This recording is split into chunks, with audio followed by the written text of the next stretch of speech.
This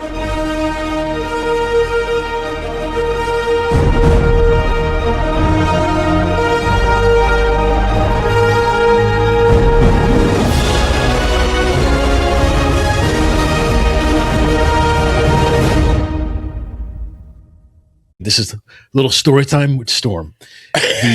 Stormy time. The whale watching trip. Did I ever tell you? You went on a whale watching trip? Back in the day, yeah. Oh my God. So just a little prehistory for those that don't know. I used to go to Montauk every year. That was my shit. Like my grandparents had a room up there and I used to go there all the time. And I still do. It's still I consider the one spot in this world that's like my home. Like I love Montauk. It's the and end. Back in the day, what's that? It's the end. It's the end. It is the end. Yeah. I love that gimmick turn too. Turn to the end now. And then you had one guy that's like, okay, we're going to take the end and put it on the ass of every female's pants and shorts, booty shorts.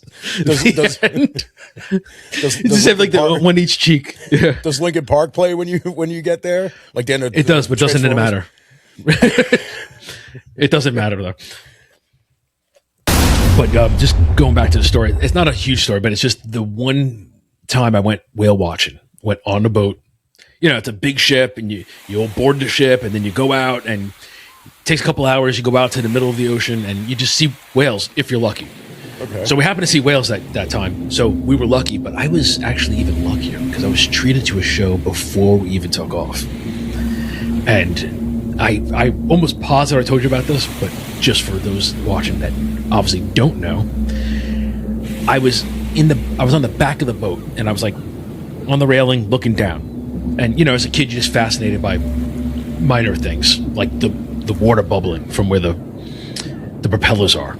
Right. So I'm just sitting there, like I'm looking down. I'm just watching all the water just come in and the tumultuous like backing in, and I'm looking across, and there's a girl like looks like around my age, and I'm looking at her. It's one of those moments you just look, make eye contact. Yeah. Well, and then I'm looking down. At this point? How old were you at this point? I had to been like 11, 12. Oh, okay. You know, right. somewhere around there. It was gonna be like one of those love at first sight things. I mean, then again, that could happen. No, it could happen, but this was just more of like the liquidity of the moment.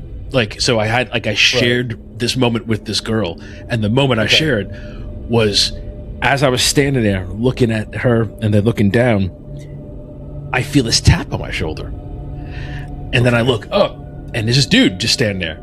Dude, hammered, like straight fucking hammered. Like, dude, this is like 2 PM. We're going on a whale watching boat. This dude is smashed. And he looks at me and he goes, "Hey kid, you want to see something cool?" And as a kid, I'm going, I have to say yes. I mean, I'm motivated to say no. I don't know this fucking dude.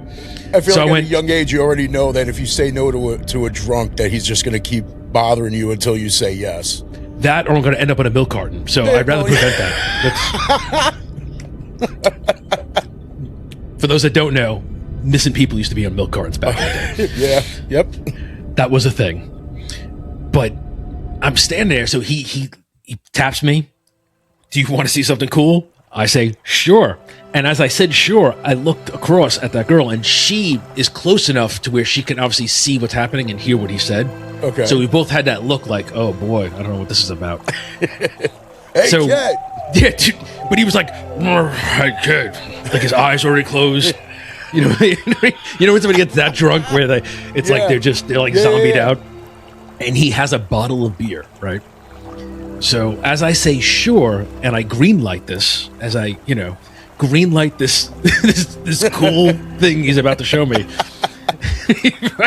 He takes this bottle, and I think it's like Bud, brown bottle, no taste. Right. So he downs the rest of it. He's like, and he takes the bottle and he lifts it up in the air and he throws it to where the water is rumbling, where the propeller is.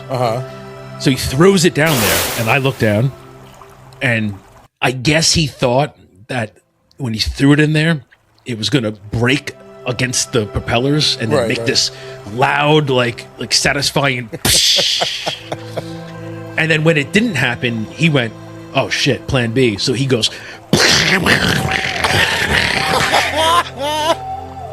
And I remember laughing my ass off, and I looked at the girl, and we were both laughing because he's literally making the sound effects that didn't happen from the bottle he threw at the propeller.